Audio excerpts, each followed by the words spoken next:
আসসালামু আলাইকুম সবাইকে আমার ইউটিউব চ্যানেলের পক্ষ থেকে স্বাগতম। আপনারা অনেকেই ধারণা করে থাকেন যে মাছার ফার্মে কিভাবে আপনারা কতটুকু গ্যাপ দিবেন, কতটুকু পরিমাণ ফাঁকা দিতে হয়। এটা একটা বড় একটা ব্যাপার মাছা ফার্মের জন্য। আপনাদের লিটার ব্যবস্থাপনার জন্য ফাঁকাটা কতটুকু দিতে হবে, কতটুকু গ্যাপ প্রয়োজন, এটা হচ্ছে সবথেকে বড় গুরুত্বপূর্ণ একটা বিষয়। যেমন আমার এইখানে চালনির জন্য দেওয়া হয়েছে বাঁশ এবং সুপারি গাছ।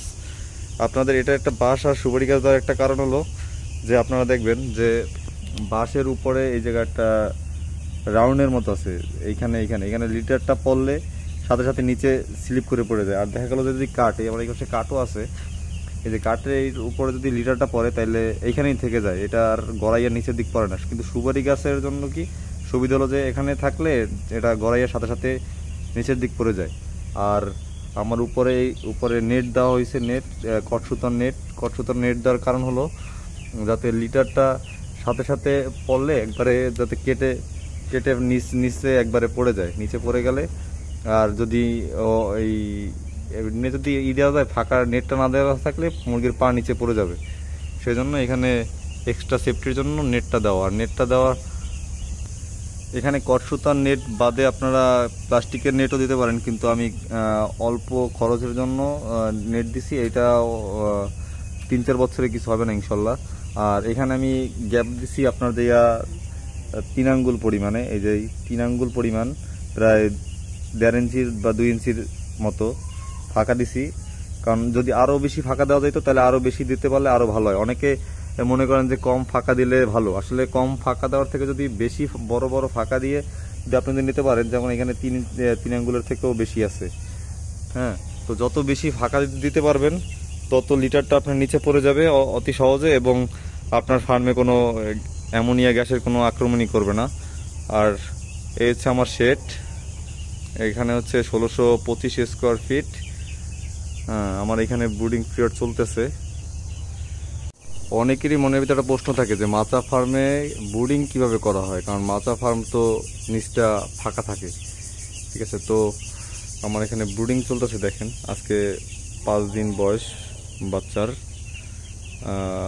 মর্টালিটি একবারে 0, কোনো মর্টালিটি নেই।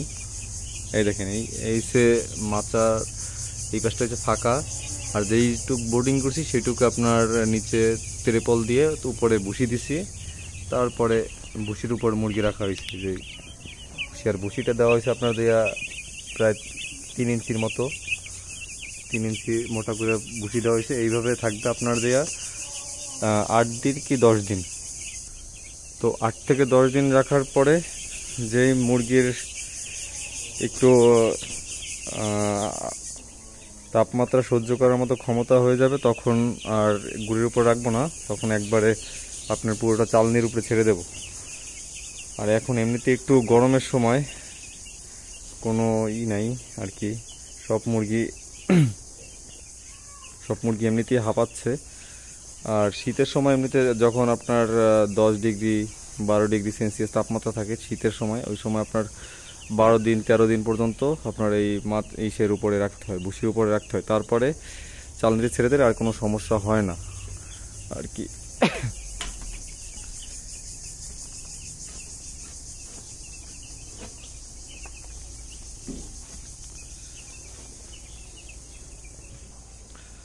আপনাদের যদি কারো মাছার ফার্মের নিয়ে যদি কোনো প্রশ্ন থাকে, আপনারা আমার সাথে হোয়াটসঅ্যাপে যোগাযোগ করতে পারেন। আমার ইউটিউব চ্যানেলের এসে আপনি হোয়াটসঅ্যাপ নাম্বার দেওয়া আছে, সবাই এখান থেকে যে কোনো বিষয়ে আমার কাছে নক করতে পারেন, কোনো সমস্যা নেই। ধন্যবাদ।